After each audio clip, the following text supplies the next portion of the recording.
All right, guys, what's going on today? Back with the Chessnut Move here. So this time, this video here is going to be, of course, we're going to test the Chessnut Move out, play a game online with it. But I did have a question from a viewer that asked me about what about if the board is tilted at a slight angle.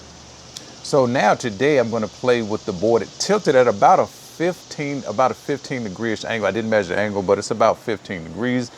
And that could be a practical application because some people might want the board tilted towards them. And actually, this looks pretty nice sitting with the board at this angle like this right here.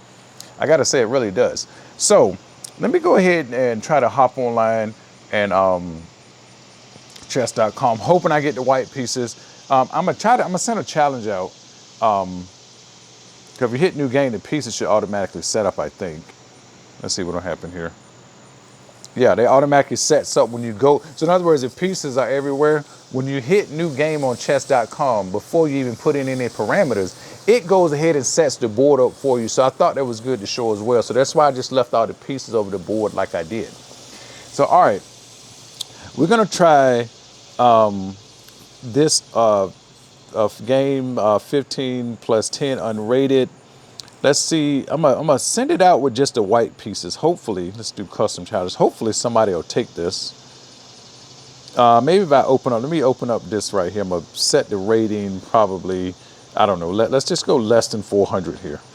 Just to open it up a little bit. And this is unrated, and let's hit start. Hopefully somebody takes this because that's pretty exciting to see this board in action. So in other words, it already has set itself up. Now, the question is, which I don't really know how to test this right off, will the piece battery last longer, being if it have to push itself up the hill, or will a reserve battery kind of coming down the hill? I'm not sure how you could really test that, but I guess you could test it just by moving the pieces up and down the board or somehow. But I think that's sort of a worthless exercise in all honesty, because again, it's really not that practical. I mean, I think, again, I think you can probably expect, 8 hours worth of gameplay out of these pieces, because don't forget, the pieces aren't constantly moving. So, yeah, so that's that. Let's see what we get here. All right, guys, we finally got a game here. I had to choose rated here, so let's hope my opponent doesn't quit before I can move here. Okay, so he goes ahead and moves. I'm gonna go ahead and put in my move while we're waiting for his piece to actuate. So that means we can go ahead and move in the meanwhile, which is nice. Do I got voice control still activated? I'm gonna just, let me see. F1 G2. Yeah, I must have didn't activate that. Because I think because that software still invaded, you probably have to activate it like every time. Okay, so he's moving. I'm gonna go ahead and castle while his knight is moving. So that's a nice little touch here. So as soon as he moves, you can go ahead and have your input move, and it'll accept it and keep playing.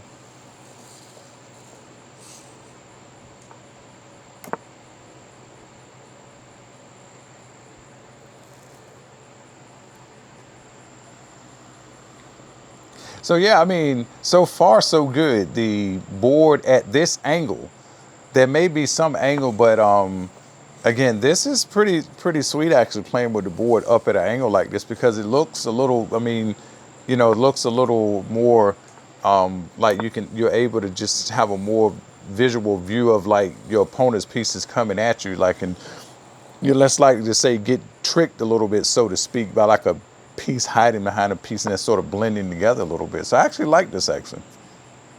Playing at about a 15 degree angle here. Okay, so let's see what he's doing here. So this is not really a hedgehog setup, but it's very similar here. And I expect at some point he's going to push E5.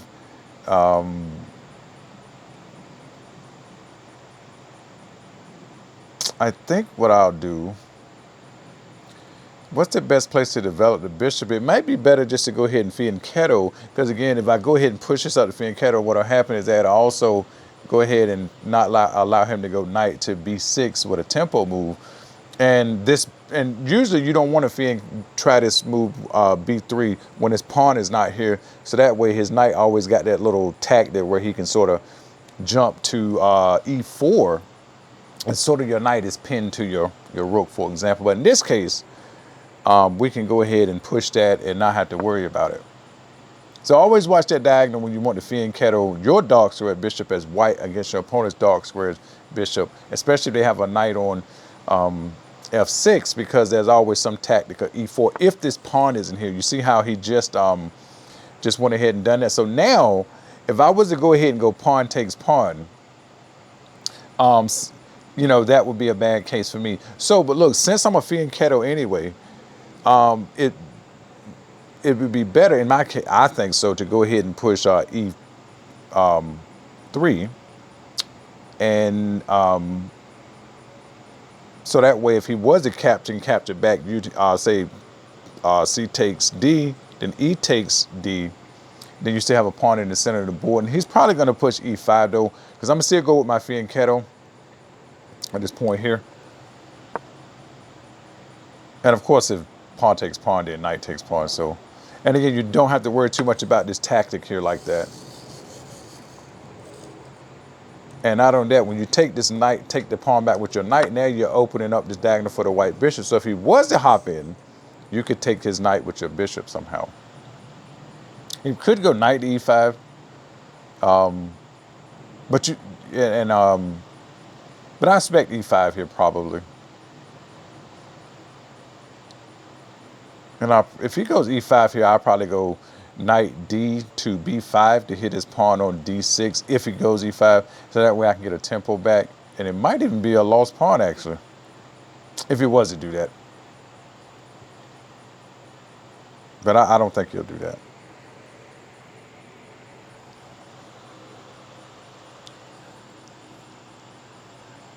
Let's see, what other strategies can we think about here? I mean, again, we're just in the opening here.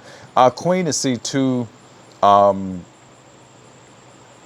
could be a move, because usually a lot of times you want to go say queen c2, rook on maybe f to d1, something like that maybe. Not entirely for sure. I always had trouble thinking about when I go queen to c2, if I want to put a bishop on, I mean a rook on d1, which rook should I use? There might be a lot of subtlety there, but for practical everyday purpose, it might not make too much of a difference, but I'm sure there might be some subtlety there. And let's see, another strategy,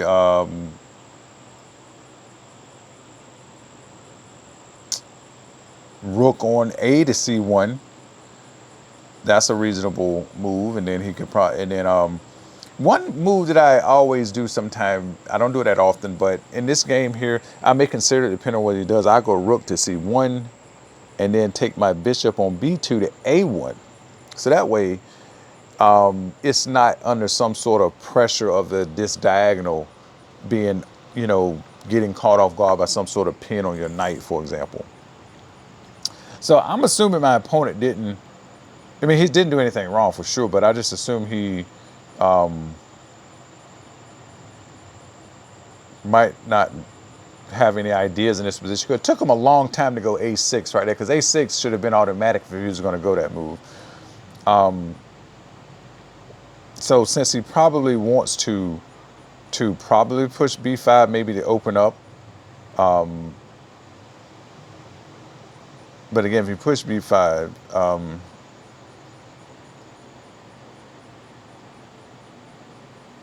pawn takes, and he have a rook open on this. I don't know if I like that. I mean, of course, he ain't gonna really do that because he'd be sacrificing a pawn at this point. So it might just be best to go ahead and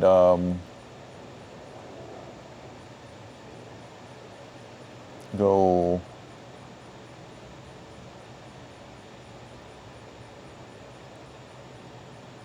Could go queen to c2 here. Put a rook on d1. I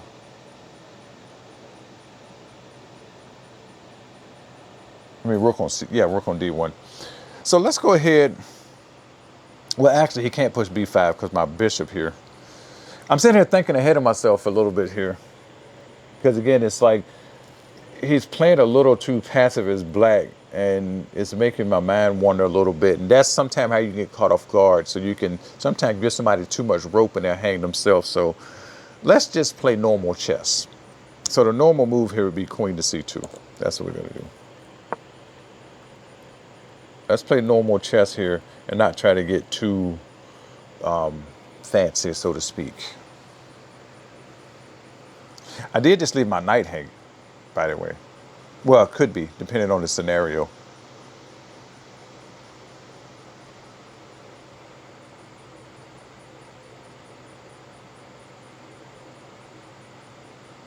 Now he might go e5 here, which would honestly, he'd have a backwards pawn on d6, so I don't think he'd want to do that. Because then he'd make a nice gaping hole for me on d5. So I think he should have pushed e5 earlier at some point, I believe.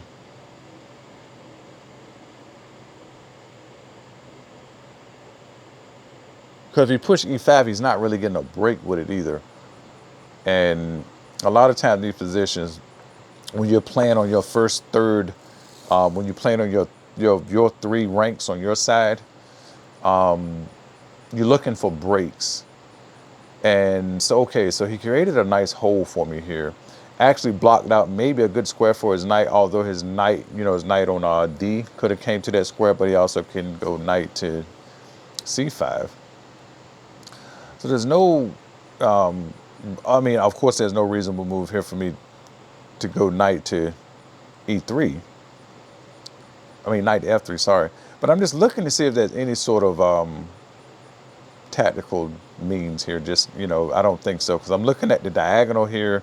I'm looking at this hole here. Just double checking any possibilities, because don't forget this pawn here is going to be a little loose when knight comes here, for example. Bishop comes to a3, rook this d1. So there's possibly going to be a lot of pressure on that pawn. So again, there's no choice here. I have to go back. So we're going to go ahead and go back.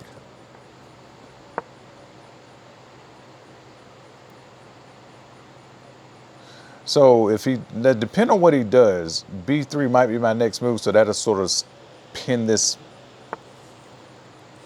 knight there. But I can also go, no, not bad. Because again, if I was to go knight to e5, he could just go,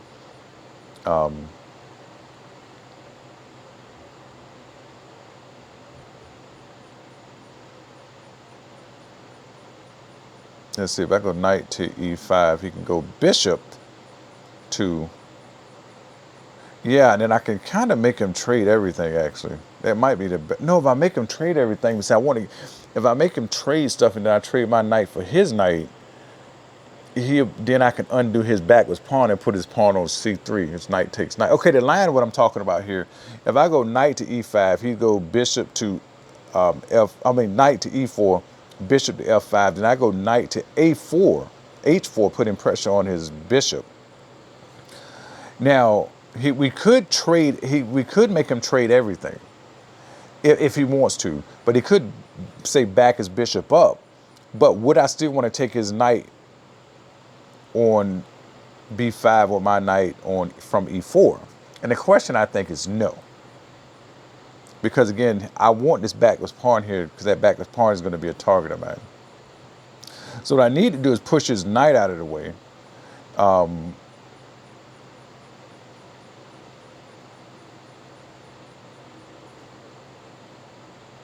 But if I trade everything, then I have to give up my bishop. So I don't really want to do that either.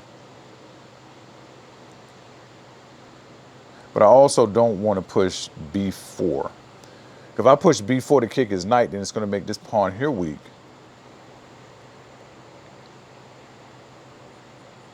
So his next move is going to be bishop to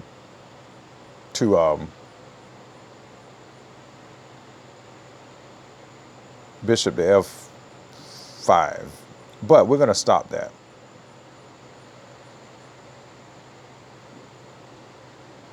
This is what we're going to do. We're going to back a knight up to here first. And if he goes bishop, I think what I'm gonna do is I'm just gonna push. I'm gonna try to keep his bishop cramped as long as I can, and hopefully I can keep some pressure on d5.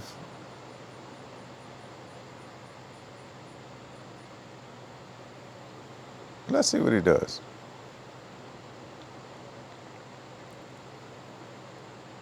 Because don't forget the goal here, because one of the goals here, because he got that backwards pawn on d6, I'm gonna try at all costs not to alleviate him of that backwards pawn. That backwards pawn, and because I got control sort of this h1 a8 diagonal right now with my bishop, it's kind of hard for him to push, say, b5 without some sort of concession there. And if he was to push it, then I mean he'd also create some more weaknesses as well.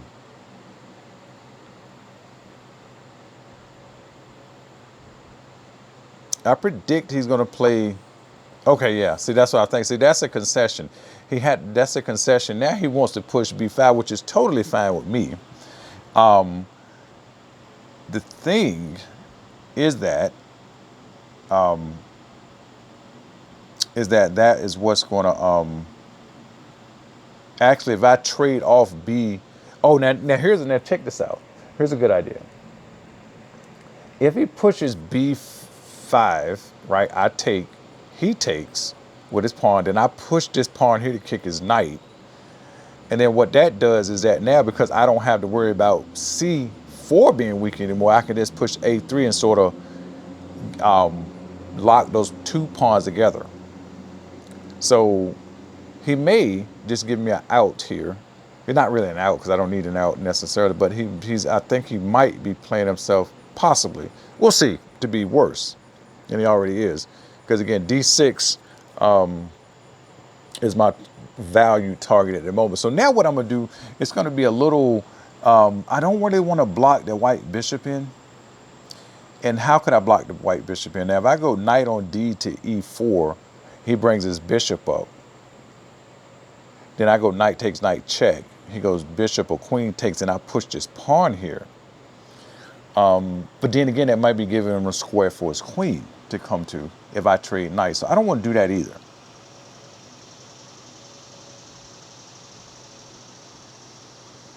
Let's go ahead and put more pressure on d6. Now, what will we want to do here? We want to put rook, I think. Let's see, but don't forget we can have a knight to come here, queen to come on. Knight to, say, g5, queen to b6, and you could put some pressure on that right there. But that's okay. We're going to go rook on f to d1. Okay. I know I took a long time there, but again, you got to realize you got plenty of time here. It looked like I wasted a lot of time than I did, but it's not really that big of a deal. So we want to put some pressure here on d6. Go ahead and get the pressure going. But don't forget, I also got bishop to a3 could potentially be coming. And so what I'm doing, I'm giving him all the chances in the world to see what he does. And now if he goes bishop to f5, I don't really know how I'm gonna meet that. Yeah, I might just go ahead and push this pawn, but I don't really want to push that pawn yet. You see what I'm saying? I don't really want to push that pawn just yet, but it may just be what I may have to do.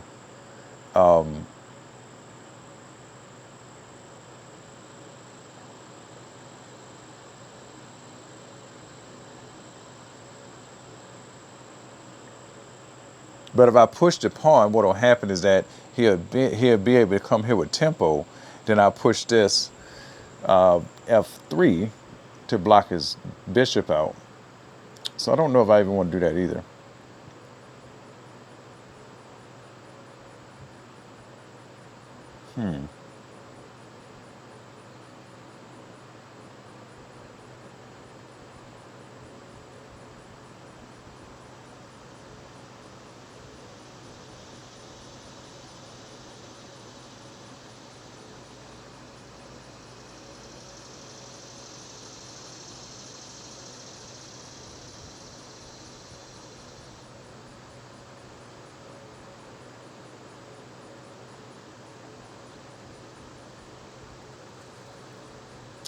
In this case, it might be, I don't want to trade everything. Yeah, let's just go this route. We're just going to push the pawn. The reason being, I'm going to tell you why, because we're going to sort of cramp his position more than he's going to cramp ours. And don't forget, we also got another diagonal to bring our white bishop out on through to F1 at some point.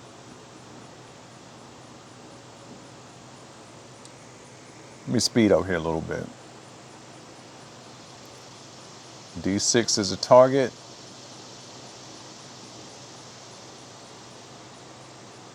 Because what I really want to do, I don't want to close that line up. I want to, now if he goes bishop to, say, F3, of course I'm going to push the pawn for sure.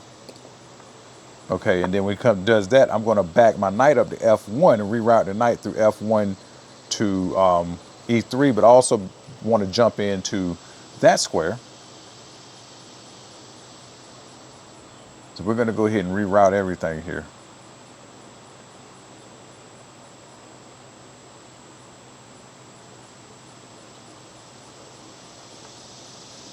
Okay.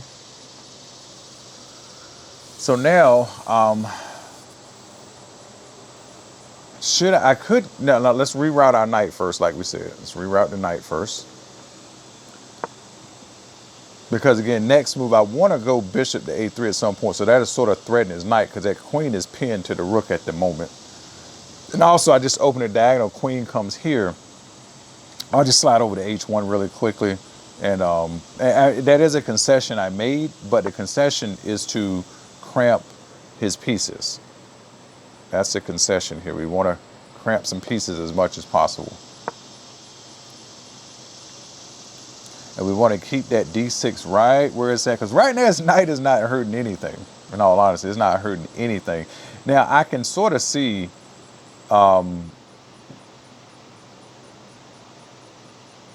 him wanting to push B5 at this point. So now I'm poised to hop my knight in. And that way, it'll just sort of force his hand a bit.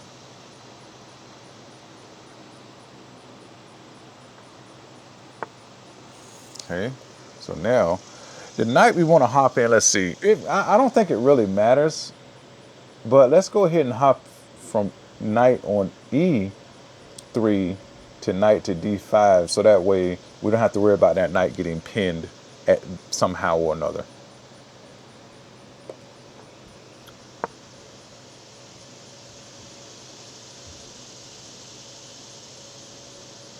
Because we got plenty of shelter for our king over here. We also can go H4 at some point, which could also help attack his king, but also give us king to H2. Have two squares available, H2 and H1.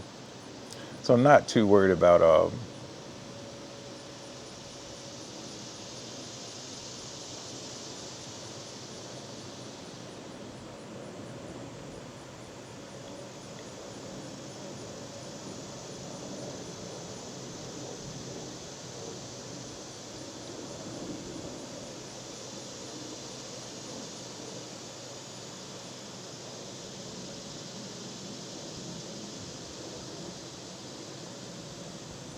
I got a feeling he's going to go queen to A5 maybe. And if he does, I'm going to just push A3, threatening to push B4. I don't think he's going to do that, but we'll see. I predict a couple of trades here, but don't forget, we wanted to keep the D file open so we could go straight up this with our rooks. Keep some pressure on that D6 pawn. Because if we, for example, traded his knight for him on C5, he could capture back with his D6 pawn, and it would just alleviate him of that backwards pawn. And that backwards pawn is actually taking up some key squares at the moment too. Because again, if he could get pieces on that square, that would just be a lot better. We're going to go ahead and take. And he don't have to take, but I mean, what else is he going to do? He's just going to have a knight just kind of stuck there for the moment.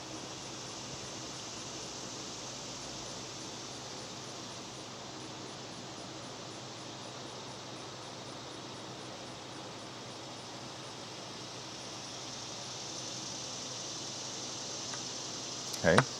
Bishop takes, which is normal. I'm gonna let this play out just in case something goes, because there's a lot of activity there. So now we're just gonna come with Zeruk, as they say.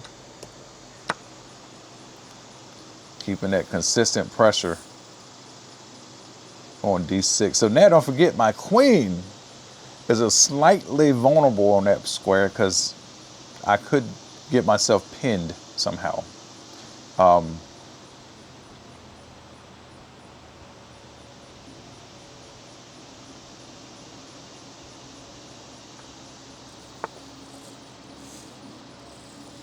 Okay, that's something. What is it gonna do?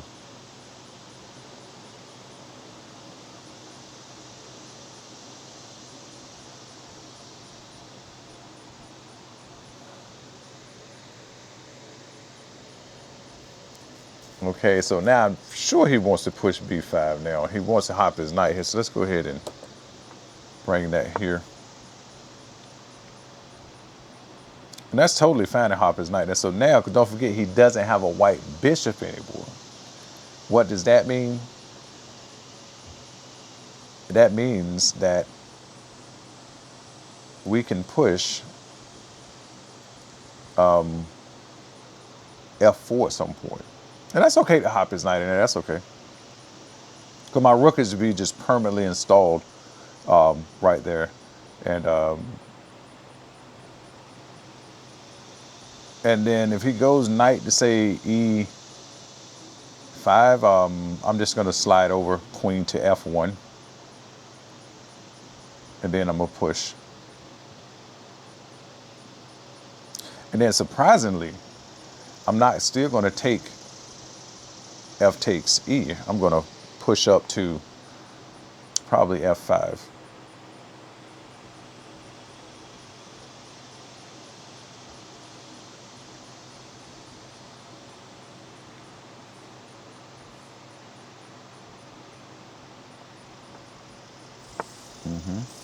Yeah, totally expected that. So we're just gonna go ahead and go here.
Now if we push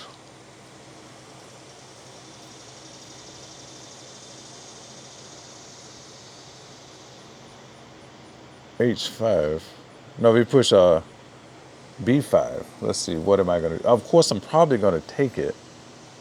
I mean, I don't have to.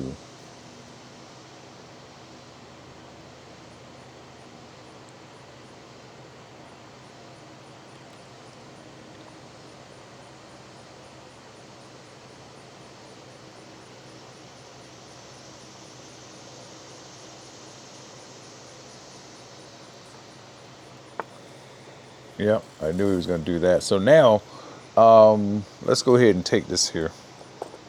Yeah, because we have to do that. It ain't no question there.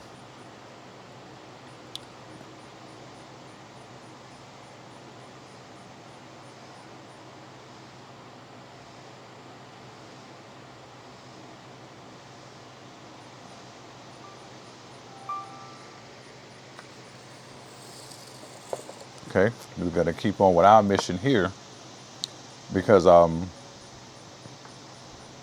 okay. So yeah, we knew that was gonna happen. So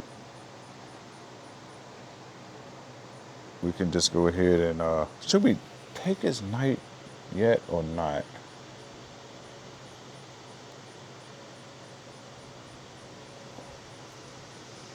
We'll get back up to here.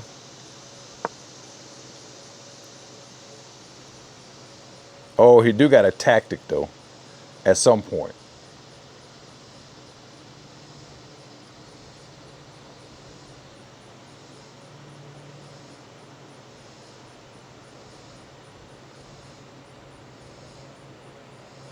It might be best for me if he goes rook over.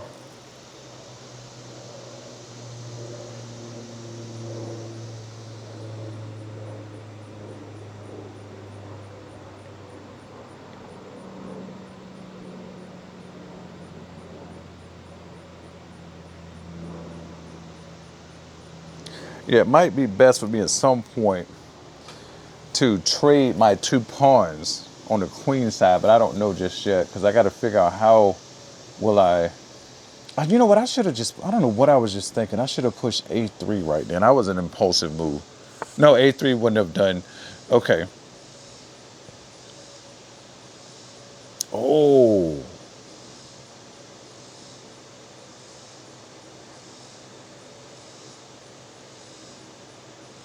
I was about to say that that could be.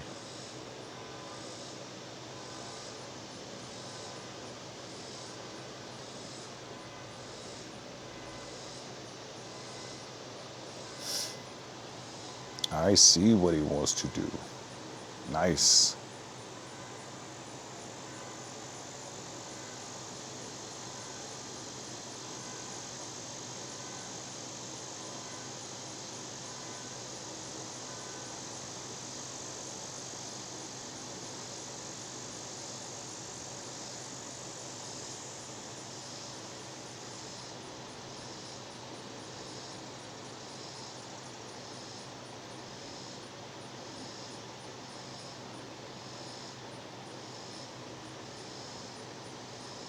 Oh, now this could be a slight trick here. No, I can't do that. I was thinking.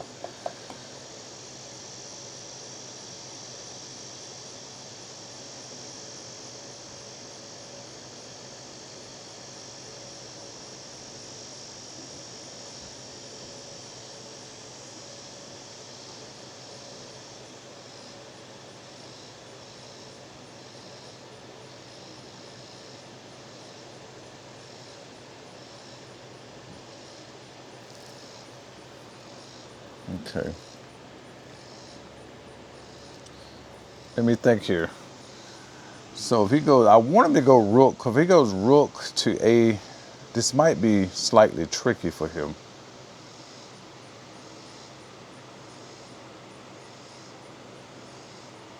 Rook. If I go bishop takes. Oh, I see. This is sort of a tactical shot if he comes here. Let's see. I'm gonna.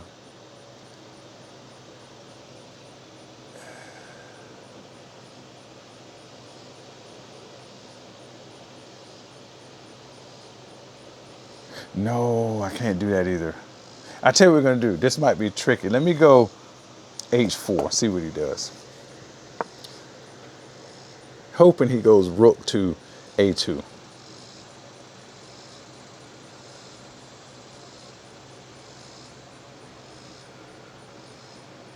Maybe rook to c2. Let's see what happens.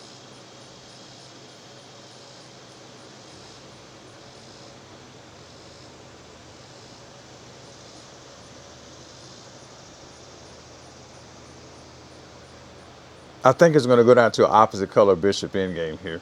Because if he goes rook to c2, I'm just going to go bishop takes knight. Now he could still go queen takes bishop. Because don't forget, his queen would be pinning my queen to my king. So what could I do in a case like that?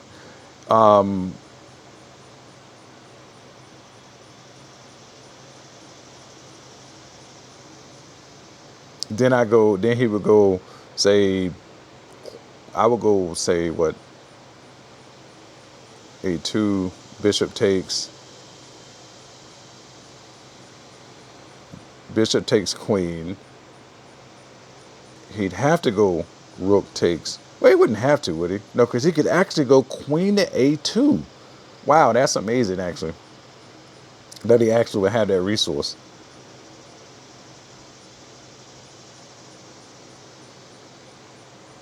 Actually, he got a good resource here. I don't know if he's going to see it.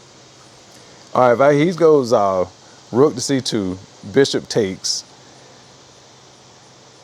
He can actually, because don't forget, his rook will be undefended, but he can actually go queen, queen takes a2, and then my queen is under threat here.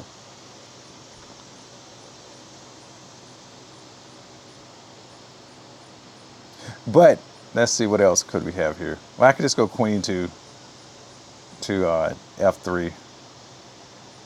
Pawn takes bishop, and then I go pawn to c5. So let's see. This is heated up right here, right good. Let's see how's this calculation skill. I think I'm okay here. I think this is going to be. I think actually I don't know who's winning here. This is wild if you really look at the tactical shots here. But I think that he's probably.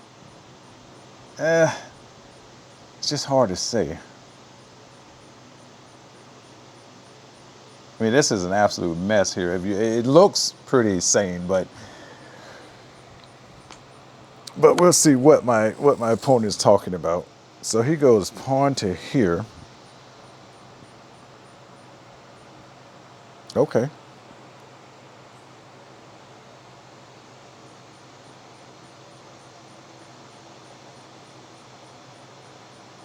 I have no choice but to go.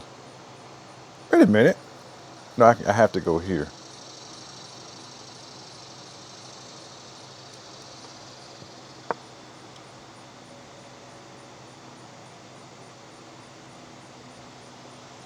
Just wait a minute.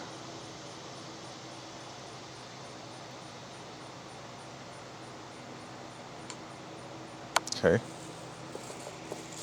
Okay. Let's see what we got here. Okay, queen takes. Okay, then he brings his rook down nice. Not bad at all. But then I just bring my rook up to threaten his knight.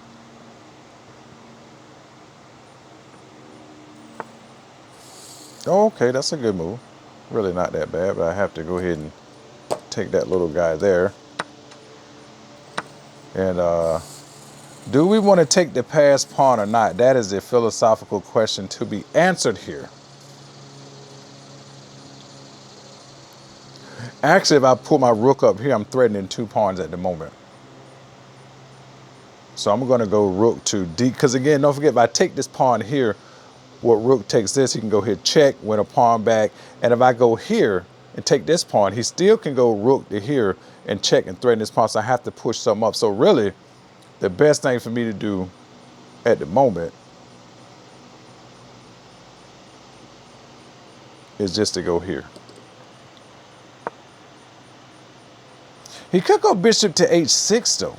That's really not a bad move, but I may just. No, if he goes bishop to h6, then I'm just going to go ahead and I'll take I'll take that pawn there for sure. There won't be any question there. I have to take that pawn at that point. Because don't forget, our whole strategy in this game was leaving that pawn on d6 for the longest that we could.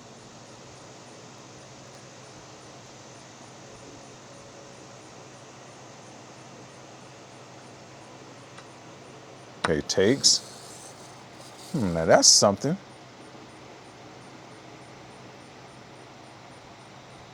It's actually not a bad move. I'm gonna have to take it. I get what he's doing. He's now gonna go h3, which is fine. But I think I'll end up.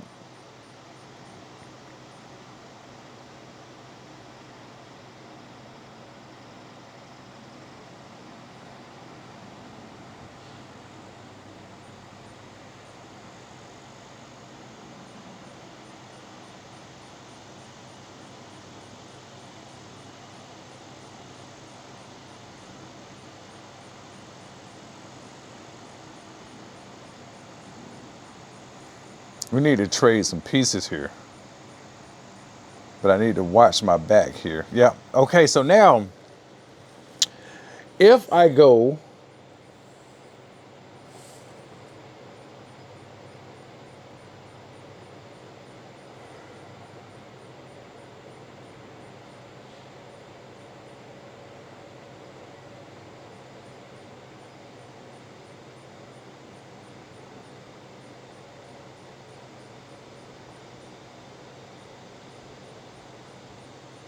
Don't forget this pawn on d6 is the most important thing we got going down here.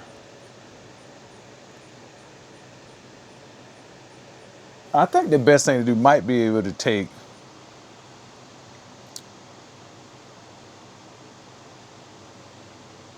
Yeah, I'm just going to take this pawn here. That's the most reasonable thing to do, because if he goes bishop, and that's fine, because I got two passed pawns now. And now what I do is I just slide over to here. He's got a nice move here, which is fine.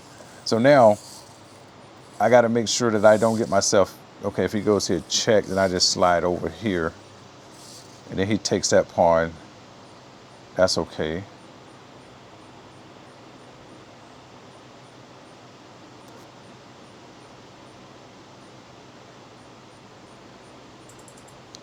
Well, we're gonna go here. That's what we're gonna do.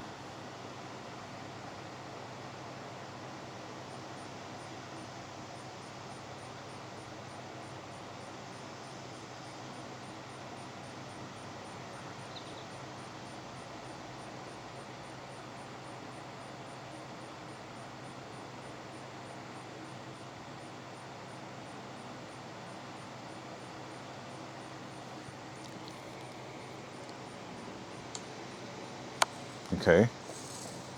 We're just gonna step over here. How can I step over here? Oh, okay.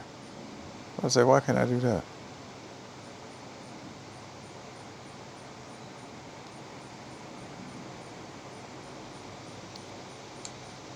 Okay, perfect. Okay, that's even better now. I can step my king up to here. What's going on here? Okay.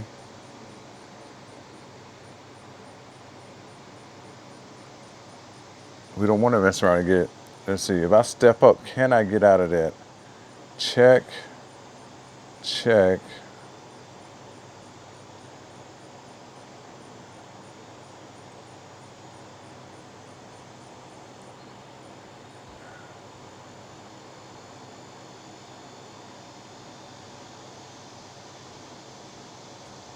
Oh, that's right.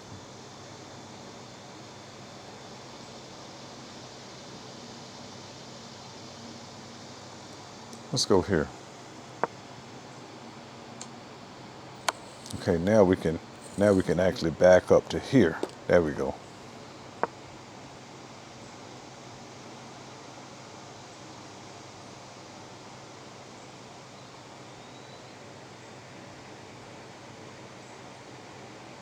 Okay, I got to play a little faster here, guys. So I'm gonna try to, if I'm a little quiet here. Okay, perfect. Now we're just gonna go. Let's go ahead and.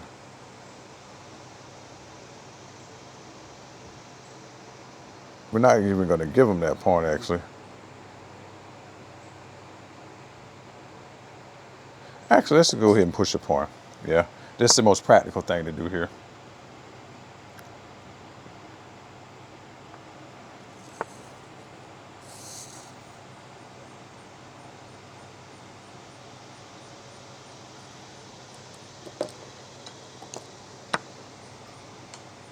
Okay, check. Go up here. That's cool.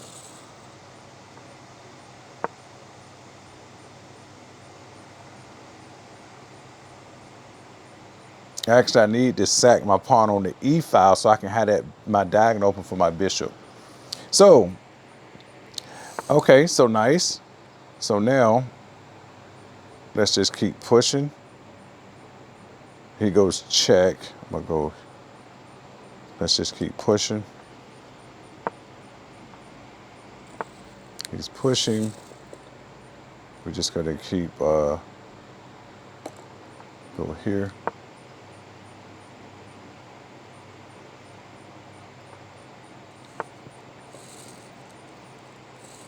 We're gonna push. Now if he takes it, don't forget he got a spectacular loss coming if he takes that pawn though, for sure.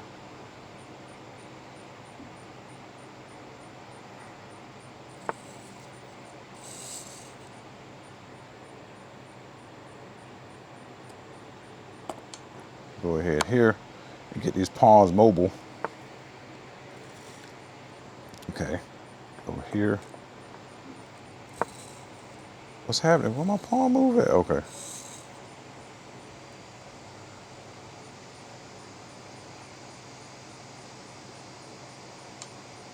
Okay, check. He checks me. Okay, we're just gonna step up to here. Ah, I dropped my pawn. Dang it. God knows I cannot freaking believe I did that. I still might have a win here though. That was definitely a okay. We're gonna go ahead and pin this guy right here then.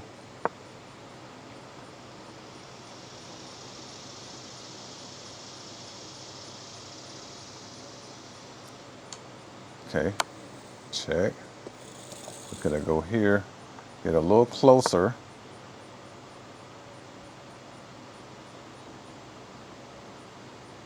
I think I still might have a win here, but dang, again, time scramble. You can't blame yourself too bad on that though. We've seen GMs and even the elite GMs make mistakes like that. So, not that often. Not saying that like that, but just it happens. But I think I still got a win here because my king is just too far advanced right now, and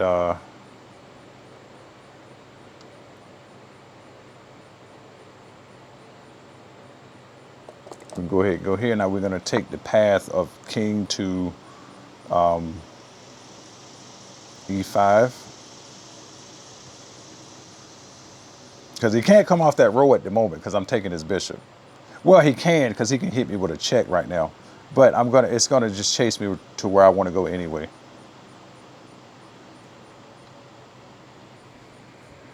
I think I might have pulled it out.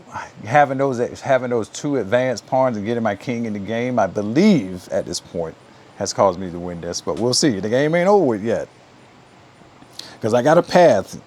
Yes, right here. I see what he wants to do. Okay. We're gonna go here. Check. We're just gonna step over to here. Get a little closer.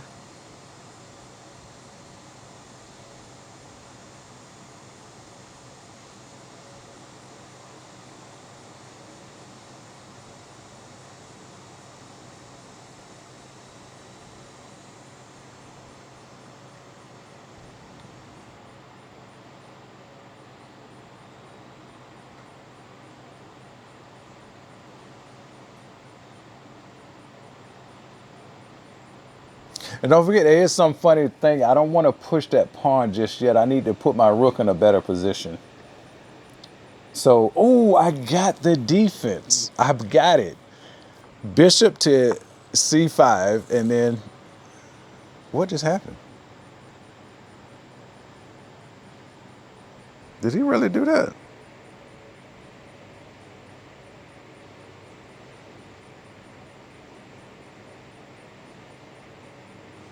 Okay. I guess he really did do it.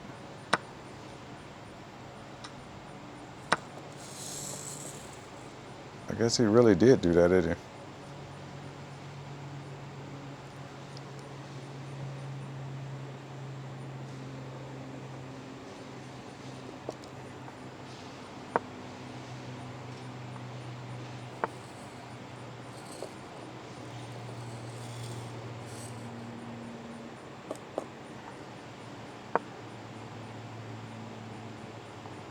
So don't forget my king can hide on the A file as I push my pawn in, yeah. Okay. Yep.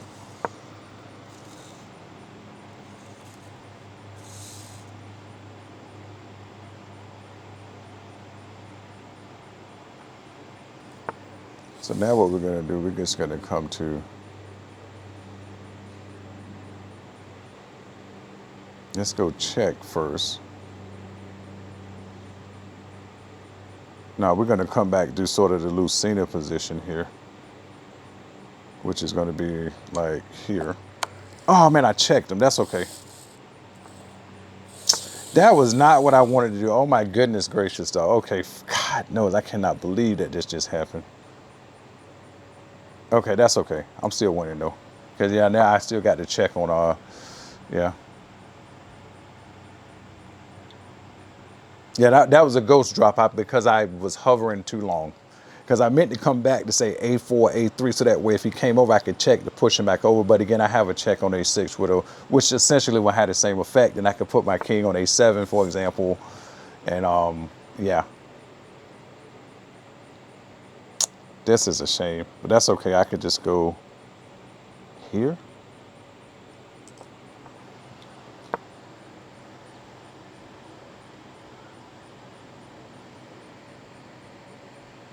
So either way, um, withstanding the mistake that I made, uh, this was a really good game. I gotta say, I want to study that end game there, and I want to study some of that stuff. I believe he might have been winning at some point. If I got to be honest with you, I think he was winning at some point. So because this game has ran so long, I'm not going to do any analysis of it. But with that being said, I hope you guys got something out of that game, some of my commentary. And not only that, we saw the chestnut move at about a 15-degree angle. The board moves just fine at that angle. Everything went great. Enjoy that game. Kudos to my opponent for making that game great. I wish I could shake his hand because man, he had me scared there for at several moments. But again, he you know, just my experience over his. I wanted to keep that pawn on d6. So whenever you got a backwards pawn like that, try to formulate your strategy and commit to that strategy. Again, don't get me wrong. Be flexible when when it's needed. But I committed to that strategy, and it seems to have helped me play that game. Although I made some mistakes, but that's how chess works. You guys take care, and I'll see you in the next one.